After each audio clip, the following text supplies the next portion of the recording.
आज आपका टॉपिक है पंचवर्षीय डाक आवर्ती जमा योजना। पहले मैंने आपको नेशनल पोस्ट ऑफिस नेशनल के टाइप्स बताए थे, जो 2 टाइप्स के होते थे। एक डाकघर बचत बैंक था और दूसरा था आपका डाकघर समावधि जमा योजना, जिसको इंग्लिश में बोलते हैं पोस्ट ऑफिस सेविंग अकाउंट और पोस्ट ऑफिस टाइम डिपॉजिट। तो देन उसके बाद आता है, उसके आपको बताया था कि कौन में कैसे डिपॉजिट किया जाता है या कैसे उसमें आपको वो किया जाता है कि आप कैसे आपने जो आप बैंक होता है आप कैसे उसमें जॉइंट हो सकते हो और आप कैसे उसमें खाता खोल सकते हो और कितना दिन कितने ईयर का होता है, कैसे क्या इनकी पॉलिसी होती है, ये सब आपको इसके थ्रू बताया गया था। देन फिर आता है आपका पंचवर्षीय डाकघर आवर्ती जमा योजना। ये होता है 5 ईयर्स पोस्ट ऑफिस रिकवरेशन डिपॉजिट स्कीम।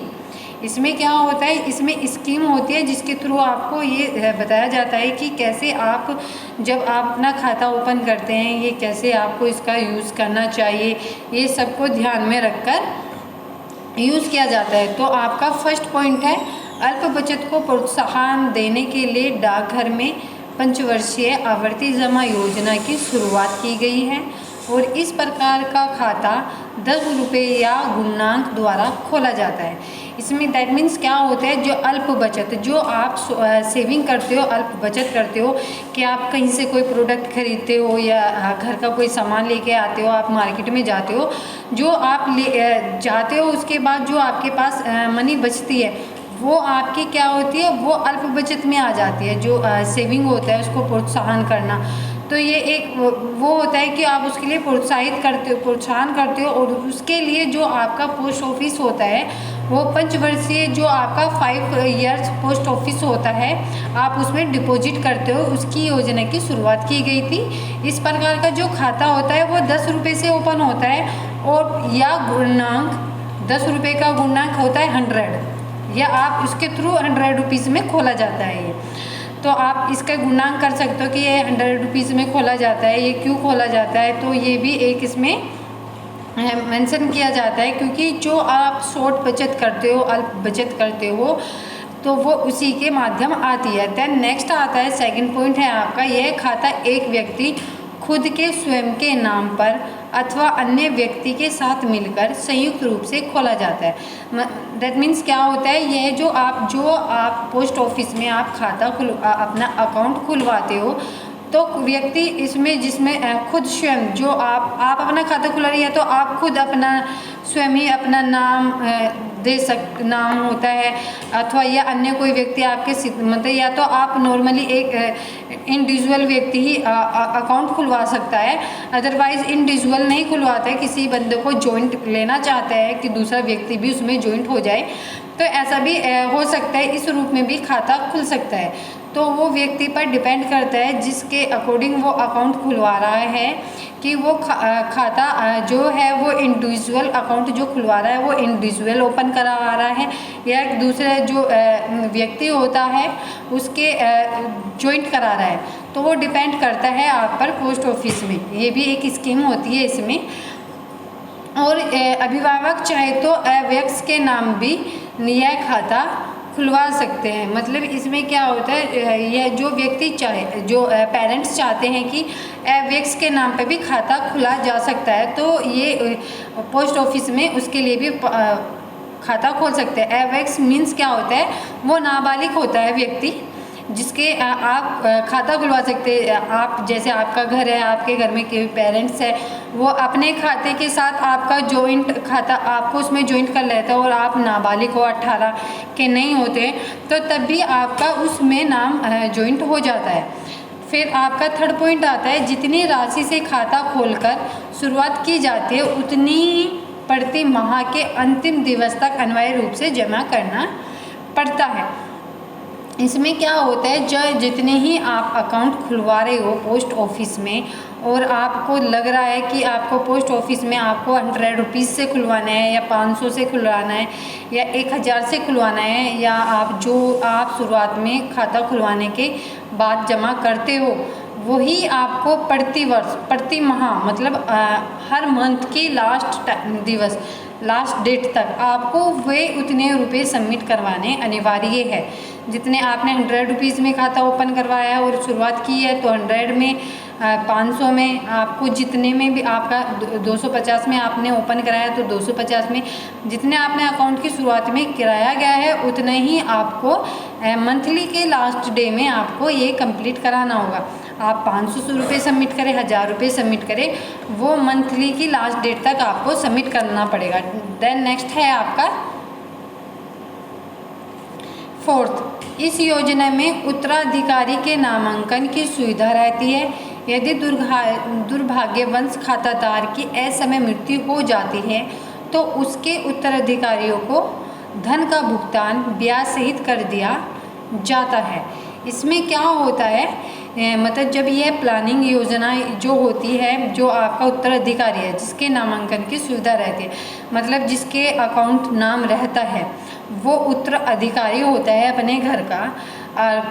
बाय चांस ऐसा हो जाता है कि कोई दुर्भाग्यवश अकाल मृत्यु हो जाती है, आकस्मिक दुर्घटना हो जाती है और उसमें जो अकाउंट धारक होता है और उसकी मृत्यु हो जाती है असमय पे, आकस्मिक मृत्यु होने के बावजूद, तो उसका जो उत्तराधिकारी है उसका धन का भुगतान ब्याज सहित कर दिया जाता है। मतलब जो उत्तराधिकारी होगा, नॉमिनी, किसी व्यक्ति अकाउंट है और अकाउंट में जो जॉइंट जो नॉमिनी होता है और अकाउंट वाले व्यक्ति की कभी डेथ हो जाती है, असमय मृत्यु हो जाती है, तो उसका जो उत्तराधिकारी होता है, जो नॉमिनी होता है, उसको वो धन का फुल भुगतान मिलता है, वो भी उनके इंटरेस्ट सहित, आपको ब्याज सहित वो क्या होता है, वो भुगतान आपको दे दिया जाता है। तो इसमें क्या होता है, जो पोस्ट ऑफिस में ये सब एक नियम होते हैं जिसके अकॉर्डिंग आप ये डालते हो कि आपको कितने उसमें व्यक्ति का भुगतान किया जा सकता है। फिफ्थ आता है 6 माह या 12 माह की अग्रिम राशि जमा करने पर छूट मिलती है। इसमें क्या होता है, जब 6 या 12 माह की अग्रिम राशि होती है उसमें जमा करने पर आपको छूट मिलती है। मतलब जब आपको राशि सबमिट कर देते हो जाता है, फिर उस पर एक आपको छूट मिल जाती है, अकाउंट जो धारक होता है उसको मिल जाती है। फिर देन 6 आता है, इसमें खाते में चक्रवृद्धि ब्याज मिलता है और ब्याज की दर समय समय पर परिवर्तन होती रहती है। जो आपका अकाउंट होता है उसमें क्या होता है, चक्रवृद्धि ब्याज मिलता रहता है। मतलब आपको पैसे पर जो आपने अकाउंट में जो मनी डाली है उसकी तो सेविंग हो रही है, बट उसके ऊपर भी क्या आपको ब्याज मिलता है। चक्र जो होता है ना कि आपको मंथली में 2% मिला है, 4% मिला है, या आपका 1 ईयर्स में इतना होता है। तो वो कैसे होता है, वो आपके जो धन होता है उस पर चक्रवृद्धि ब्याज लगता चला जाता है। उससे क्या होता है, आपके अकाउंट में भी आपके जो ब्याज होता है वो ब्याज जो मनी होती है वो ब्याज पर लग जाती है। और जो ब्याज की दर होती है वो टाइम टू टाइम, समय समय पर चेंज होती रहती है, कि टाइम बाय टाइम वो चेंज होती रहती है कि जब ब्याज की दर कितनी थी और अब क्या जो चेंजेस ब्याज की दरों में आते हैं वो ही आपने जो अकाउंट में सबमिट की हुई है उसमें ही आते हैं। फिर 7 है, यदि 5 माह तक लगातार इस खाते में निर्धारित धनराशि जमा नहीं कराई जाए तो वह खाता बंद हो जाता है, नहीं होता, परंतु 1 रुपये प्रति सैकड़ा के हिसाब से दंड स्वरूप राशि बकाई किस्तों के साथ जमा करनी पड़ती है। इसमें क्या होता है, जब व्यक्ति 5 मंथ तक लगातार इस खाते में जो आपका पोस्ट ऑफिस का जो अकाउंट होता है उसमें कोई धनराशि जमा नहीं करता, तो क्या होता है उस पर वो खाता बंद तो होता नहीं, बंद नहीं किया जा सकता, बट उस पर 1 रुपये प्रति सैकड़ा के हिसाब से एक दंड रख दिया जाता है। जो बकाई किस्तें होती है उसके साथ वो जमा करना पड़ता है। जैसे आपने कोई लोन ले लेते हो या आपका एक टाइमिंग होता है कि आप कोई किस्त के तौर पर उसको उसमें सबमिट करते हो और आप उसे कुछ 4-5 मंथ तक आप उसको सबमिट नहीं कर पाते हो, तो आपका अकाउंट तो बंद नहीं होगा क्योंकि उसमें आपने धनराशि सबमिट की हुई है। देन आपको उस पर 1 रुपये प्रति सैकड़ा की जो ब्याज होता है वो लग जाता है। आपको एक दंड के रूप में आपके जो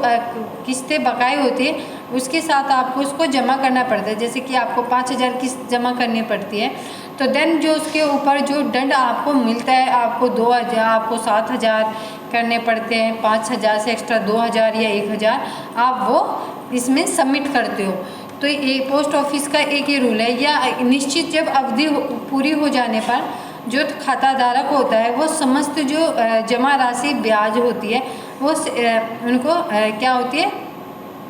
मिल जाती है, चाहे वो खातादार इस धनराशि को फिर से डाकघर में विनियोजित करके लाभ कमा सकता है। मतलब आपने जो अकाउंट में धनराशि डाली हुई है वो एक टाइम पर कंप्लीट हो जाती है आपकी, तो वो आप ब्याज सहित आप उसको निकाल सकते हो। ये अदरवाइज आपको लगता है कोई अकाउंट धारक को कि उसमें उसको वो धन दोबारा से ही उसमें ही डिपॉजिट कराना है पोस्ट ऑफिस में, तो वो पोस्ट ऑफिस में दोबारा डिपॉजिट करा सकता है, विनियोजित कर सकता है, और जो उसका प्रॉफिट होता है वो उसको उसका लाभ जो प्रॉफिट होता है वो उसको कमा सकता है। तो पोस्ट ऑफिस में ये जो 5 इयर्स प्लान्स होते हैं, 5 years post office requirement recurring deposit scheme होती है, वो इसके ही 7 जो पॉइंट होते हैं 7, 8 इसके ही थ्रू आपको उसकी कार्य अवधि के अकॉर्डिंग चलना पड़ता है।